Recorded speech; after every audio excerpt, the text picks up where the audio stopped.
আসসালামু আলাইকুম। আজকে ছাদে শশা লাগাইছি, প্রথম শশা তুলবো। আজকে প্রথম দিন, অনেক শশা হয়েছে। এই যে ভিতরে প্রথম এইটাই তুলি।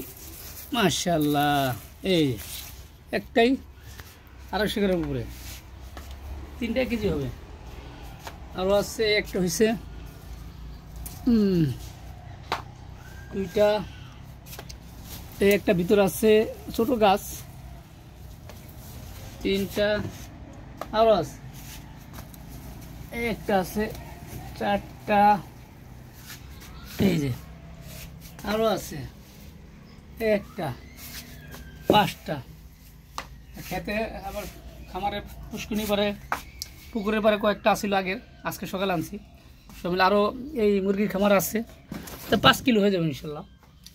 আরও থোকায় থোকায় প্রতিটা গিরায় গিরায় শশা আছে। রৌদ্র, প্রচুর রৌদ্র, গাছ ঝরে গেছে গা। আবার বিকালবেলা গাছ সুন্দর হবে। আসো।